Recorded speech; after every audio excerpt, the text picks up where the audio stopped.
So funny, every time I tell people from America I'm from Canada, especially on stage, immediately, how's it going, Harry? You want a war? Or do you want to just give me a war? There's a new NBA champion, and it's a team from Toronto, Canada. Oh! This is the Prosciutto Masala podcast. Hello, everyone. Thank you for tuning in. This is episode, I don't even know what episode it is. We haven't recorded in a while. I apologize. We got a new podcaster with us, my buddy Dre. And P is on a hiatus for a little bit. He's got some family stuff going on, raising a kid and all that kind of stuff. So Dre's going to be joining us for the near future. Buddy, how you doing? Not too bad, not too bad. Happy New Year. We're entering a whole new 2022 year, so I'm happy to, join and give this a shot. I know you've been doing it for a while, so I'm definitely enthusiastic in that regard. Yeah, man, glad to have you. We're keeping with the prosciutto masala theme because like Andre's brown too, so we're keeping it, still on the same a white dude and a brown dude just chopping it up and talking. You want to tell the folks a little bit about you, buddy, and your background stuff, or? Yeah, so I've actually known Rob for some time now. I think this goes back to maybe close to 10 years now. No, it might actually be just under that. I'd say about Crazy. 8. I'd say about 8. Yeah. Of course, if you want to count the years of COVID, which I typically don't count. Yeah. I think it's been about 8 years, give or take. So I'm 32. I work in the financial insurance industry. Kind of an all-around guy. Fitness is my passion, my hobby. I do love to travel, do love to read, self-help books. I'm kind of out there as far as my interests are concerned, so it's kind of all over the place. So, there's a lot about me, so I'm very particular with what you ask. So definitely, if you ask anything specific, I'll answer it. But that's the vague overview of me. Yeah, nice. And how about culturally? Like, tell people a little bit about your background. Your family's Guyanese, but you were born here, right? Yeah. So originally, I am born in Toronto, Ontario, Canada.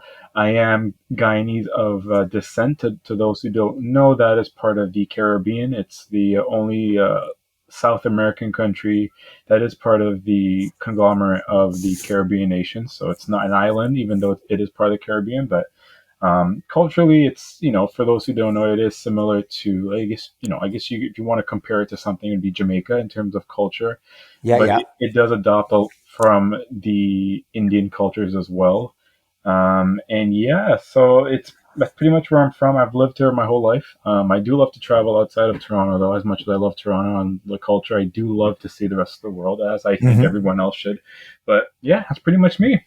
Nice, man. That's the beautiful thing about Toronto, is just full of beautiful cultures and food, and absolutely, it's a good city. I think one of the let's get into what I found an article recently. I said to you, Andre, is about the current home prices and whatnot in Toronto. And for anybody that's not listening from Toronto, is like Toronto now has become kind of like such a huge city. Like, I think I might be wrong, but I think it's the third biggest in North America, next to like LA and New York. It is. Yeah. But the house prices are just ridiculous. Like, usually I think the general rule of thumb is like every 10 years, they say your house is going to double in value. Exactly. But I think I was reading that the past 2 years since COVID, because of interest rates going low and a whole bunch of other things, house prices have risen by like 40%, which is crazy. It's right? amazing. It's amazing. So it's not. So this article basically here, and I'll post it in the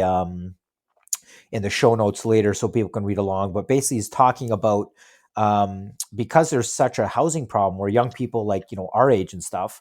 And even younger, like I don't even know how my younger brothers and sisters are going to do it, but it's tough. Like, it's the average price right now is $1 million, right? So what this article basically talks about is this architect who put forth this, I don't know if it was like an amendment or suggestions towards city council, basically saying that the city should be considering like what's called like a mid-rise building. So basically allowing you, if you have a unit in like Mississauga or Toronto, to be able to build up about 5 units. So it's almost going to be like a real mini, like apartment building, right? And the cool thing about that is that you could partition that so into separate units. So kind of like you buy a condo now for like, 500,000-600,000.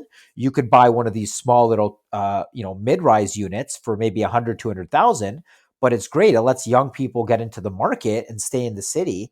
I thought it was really interesting. I personally think you're going to see stuff like this happen. It might not be 5-10 years down the road, but I think I might be wrong, but I think there's no choice, because right now for people that work in Toronto, like it's getting crazy. Like if you want to stay close to the city, like my brother moved out to Cambridge a couple of years ago, and he's usually in Toronto every day. It's an hour in, an hour back on a good day. So I think you're going to really start to see stuff like this happening. It's just a matter of, like, I guess, all the bylaws and all the rules. I don't know too much about it. I imagine a lot of like the big developers probably don't want to see this because they want to be able to sell, their big houses and the big condos and stuff. But I thought it was interesting. I'm curious to get your feedback on it. I one thing that I will say in that regard, to I guess go back to the beginning point, as far as the housing prices is concerned, something like that I've been following for, I want to say, about 3-4 years now.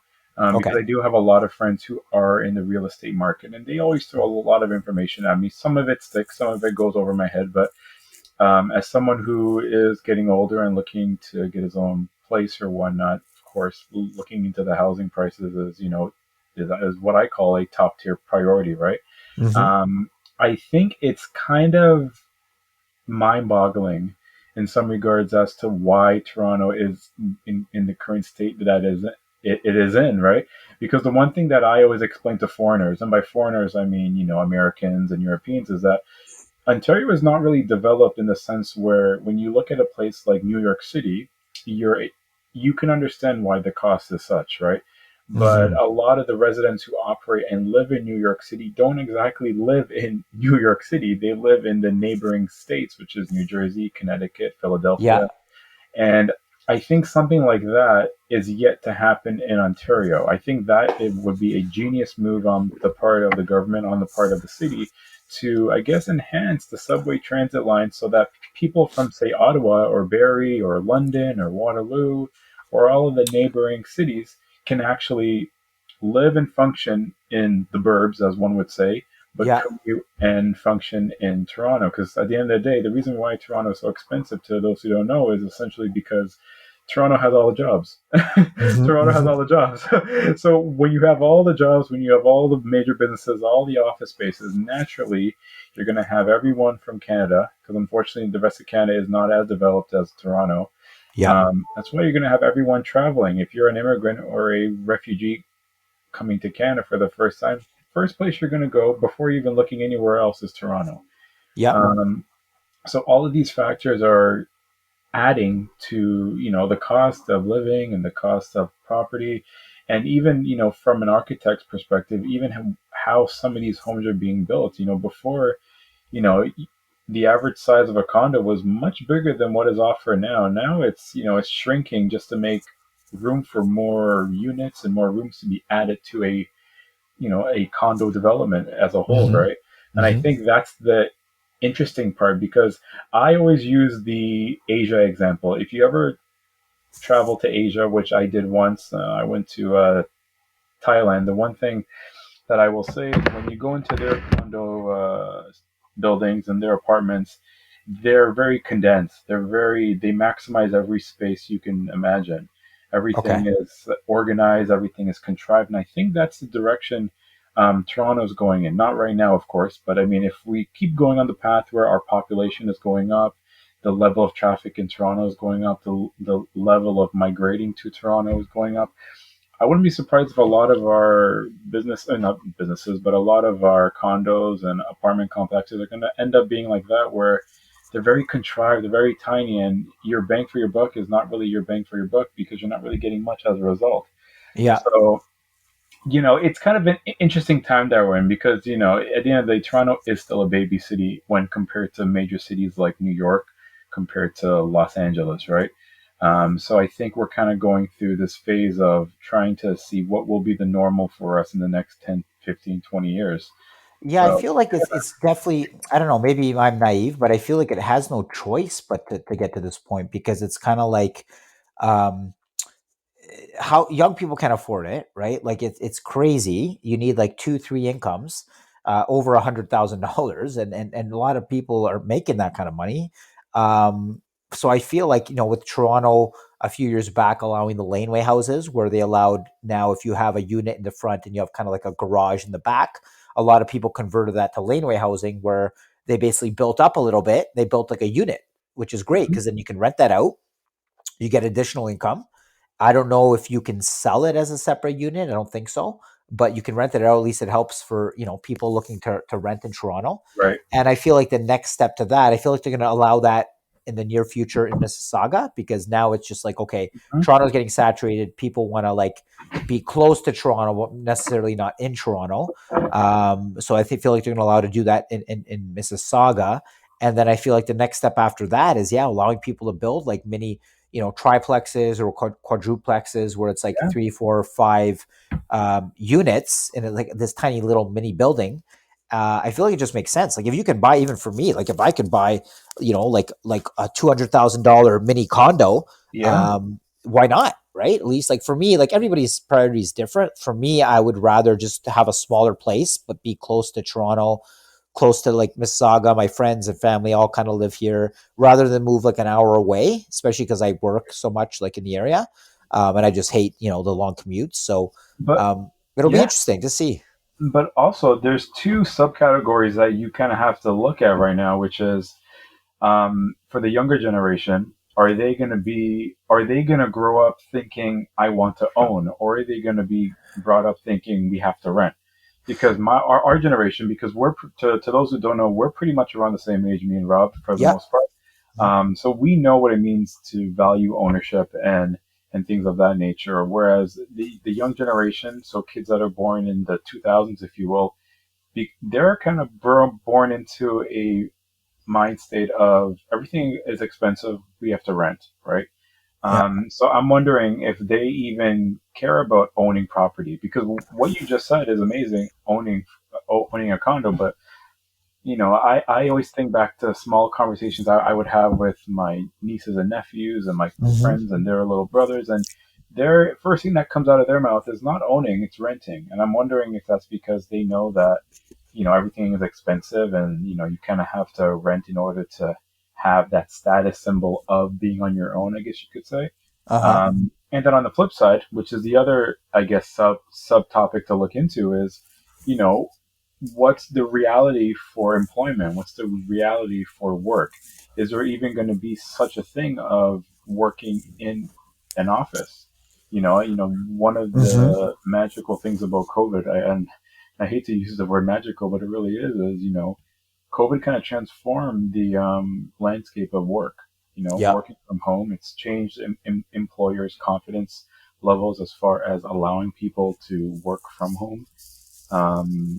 So this is a new reality for us. So you don't really know what's going to be happening in the next 3-4 years. For all you know, there might not even be any office space. You might have office space for a sense of community as far as a team is concerned. But from our work perspective, you very well might be able to live in Aurora, Ontario, which is about a couple hours away for those who want to know. Yeah.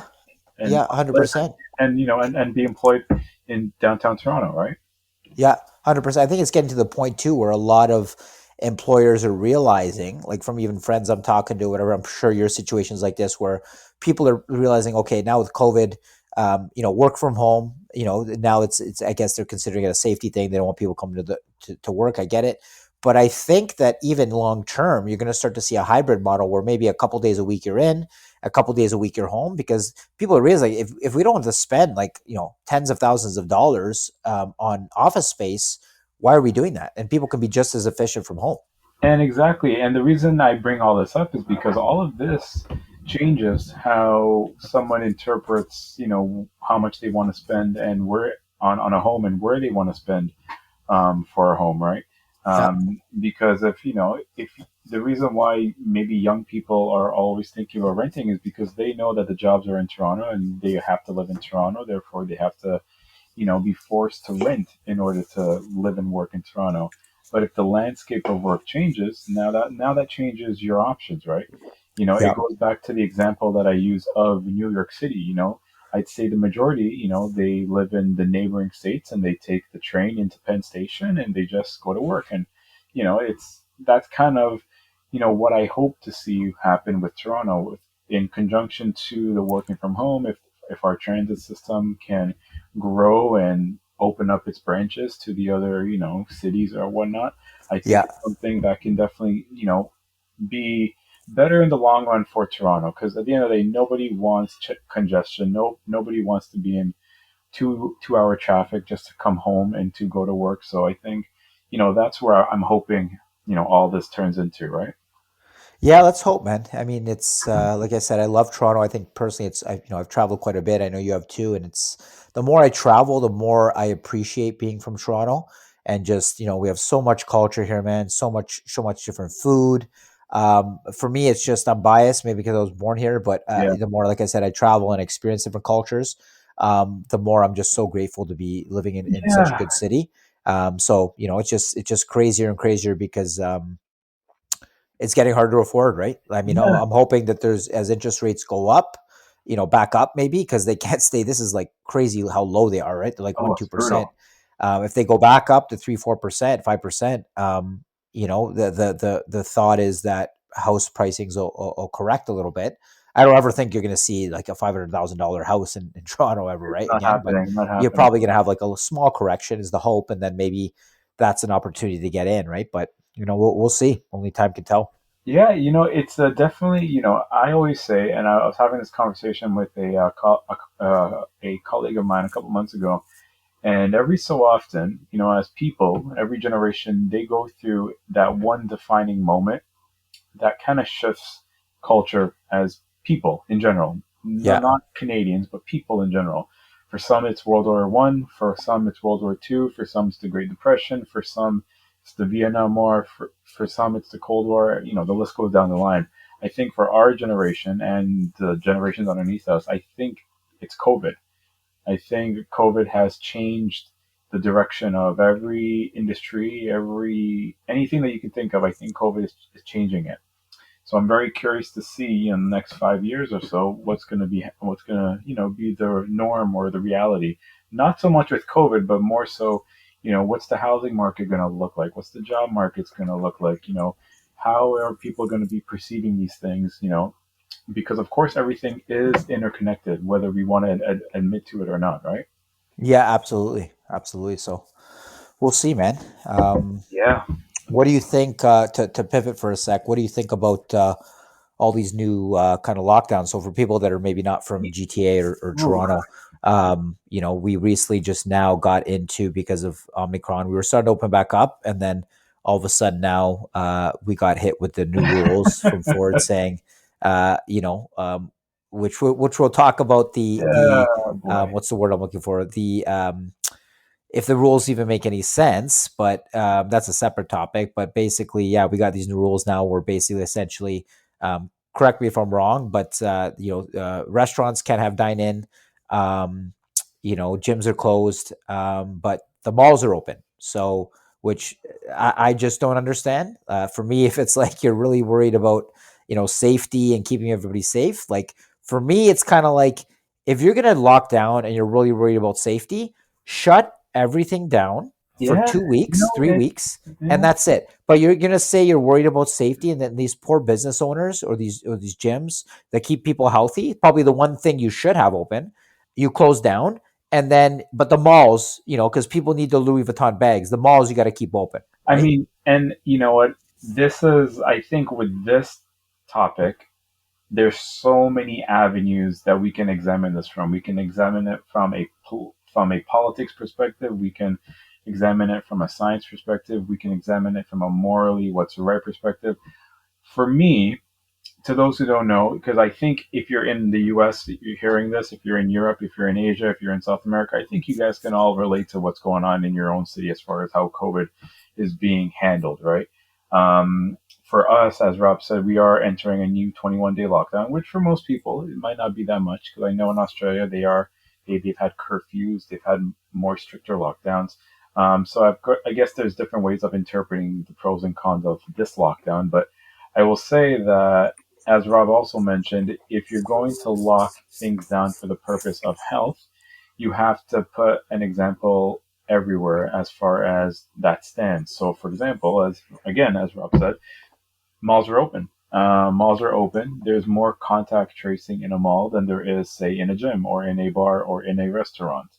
For those who don't know what contact tracing is, if I touch a railing and walk away, someone can go ahead and touch that railing, and then so on and so forth, right? But am I wrong? Sorry to interrupt, bro. Am I Yeah, wrong? I thought they came out with the data recently that said like fomite transmission, which is basically touching a surface and getting the exactly. virus, And is that's not a thing. It's it's right. It's not. like It's live not. virus, That's right? and that's why it's mind-boggling to me as far as why someone would still keep a gym, for example, Yeah. or a restaurant closed. Because the one thing that I've personally noticed, because I've done my fair share of gym, I've been to my fair share of gyms since the previous lockdown has been, I guess, canceled or whatnot.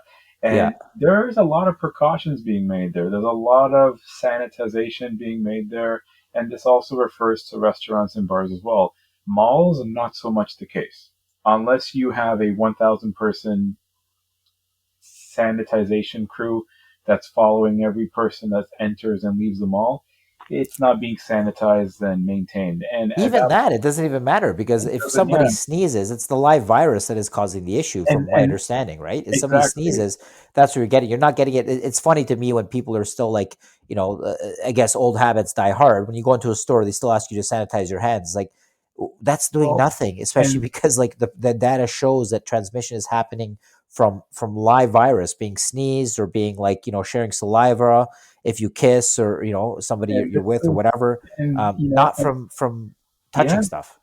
and this is the interesting part about this whole concept is because no one's denying the nature of what this is. This is a virus that breeds off of us. It needs us in order to learn how to mutate, and as of right now, it's never going to go away. It's impossible for you to kill a virus. It's just the nature of science. You can't really escape it. So Yeah. now, so my point, since probably I would say around June 2020, I've thought this, and this is what is the end goal here? Because any scientist, any doctor will tell you, in order for a virus to live, it has to mutate, which is why you have Omicron. This is why you have Delta, and this is why you're going to have 101 versions of it after the fact. Uh-huh. So, what is the end goal? Is it a goal where around the world there's going to be lockdowns every, let's just say, 5 or 6 months? There's going to be multiple booster shots? Because at that point, are we overdoing it for one thing, or is this actually what it is, right? And that's I guess my fear in the future. It's what is the end goal? Because for me, I can understand what's happening now, but I just want to know what is the end goal. Okay, because here's the thing: if you're locking it down right now, great. But again, what is the end goal? It's Yeah. and I think with governments, I think the frustration is there's a lot of personal party um, goals in place that kind of is making a lot of us a little frustrated because there's a lot of contradiction, and we at the end of the day we all are humans. We all can understand what is right, what is wrong, and we can also understand what is a contradiction. And there's a lot of contradiction with the Canadian government, um, which is a little frustrated for a lot of people as far as how they are to justify what's going on across the country and specifically across Toronto. So um, it's an interesting one. It's not exactly how I expected 2022 to enter, Yeah. because again, it's still a virus, and I'm not by no means am I a conspiracy theorist, but what I will say is, if you look at the numbers, it is still far weaker than in any other thing that's out there. And by weaker, I mean the fatality rate. And of course, I don't want to, cast a shadow on those who have lost someone as a result of COVID, because as far as I'm concerned, one life is one life too much, right? But on that token, when you are having a conversation of lockdowns, you do have to look at the numbers like that, unfortunately. Yeah. Yeah. I don't know when it gets to a point where it's like, listen, you can be as safe as you want, and you can take precautions, but like you said, there's going to be probably variants for the next decade. It's just the hope is that it evolves into something that's not a major concern, right? And for me, I think a lot of people are starting to really question when that's happening. And I think a lot of people, myself included, that were kind of on the fence, right? Like I didn't really, to be honest, want to get the shot. I got it just because I wanted to go back to normal. And you kind of feel like pressured into a situation. You can't really travel. You can't go back to normal to get it. So I'm like, okay, let's just get it. But now we're not back to normal. And I think a lot of people are starting to realize that, and they're kind of getting fed up. And I think, listen, I'm not shitting on our leaders, because I think this is a really tough thing to manage. You're trying to please the business owners. You're trying to please, the health community, to keep everybody safe. So it's really tough. And I wouldn't want that job for the life of me. But I think people, they got to be careful how they handle this, because I think if they keep these restrictions going and these lockdowns, I think people, you're going to see more and more. You're already kind of seeing it. People start to protest more, and people start to, kind of just stay open more and not listen. Because again, like you were saying, there's a point to where, okay, you can be safe, but there's a point where you got to let people live their lives. And especially if, like, I know they're saying to people, hey, businesses, we're going to help you out. We're going to give you money, and people are going to go on CERB for anybody that lost their job. But CERB is not a lot of money. That does nothing, right? And if they really want to help people, why aren't they telling the banks that, hey, you know what, for the next, 3 weeks or next month, until we have to have these restrictions, defer their mortgage payments or defer their payments for the business loan or whatever, for 60, 90 days without interest, right? That's how you help people. You say, let them think, but they still know that they're not doing that. So they still got to pay your rent on time. You still got to pay your mortgage on time. You still got to pay your business insurance or loan on time. So they're telling people, don't work. You can't work. You got to close down, but we still want our money. And so that's why people are getting pissed, right? I think this is going to be a very difficult time financially for a lot of people. And when I say financially, I mean with all the free money that's going out, which is understandable, but it is free money at the end of the day, and it has to be pulled from somewhere. So that's my concern. Yeah. And if they just allow these small businesses to open up, I think it would help what may happen in the future, and which is, we don't know how this is going to be, translated into our taxes as Canadians, as Torontonians. So Yeah. that's something that is a little bit worrisome. I'm not going to lie, because Canada is already expensive as is, specifically Toronto. Mm-hmm. That's one thing. The second thing, look, at the end of the day, we're placing this much emphasis on a physical ailment, which is COVID.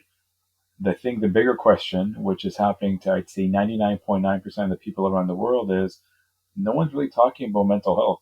No one's really talking about the mental effects that this is having on people. Not COVID, but the lockdown aspect of COVID and the back and forth nature of reopen, closing, reopen, closing, reopen, closing. And then you're kind of hovering in this neutral ground for a couple months, and then you're being told, hey, you know what? There's a new strain. You might have to stop any sort of aspirations that you now started to get back, and you got to put them on hold again, right? So I think that aspect is going to be very difficult for people to get over. Not the physical. The physical things can always be controlled, but the mental. I've learned over the years that it really is all mind over matter in some regards, and I think when the mind is encountering a lot of stress, when the mind is encountering a lot of setback in many different areas as a result of one thing, it is going to make it a little difficult, right?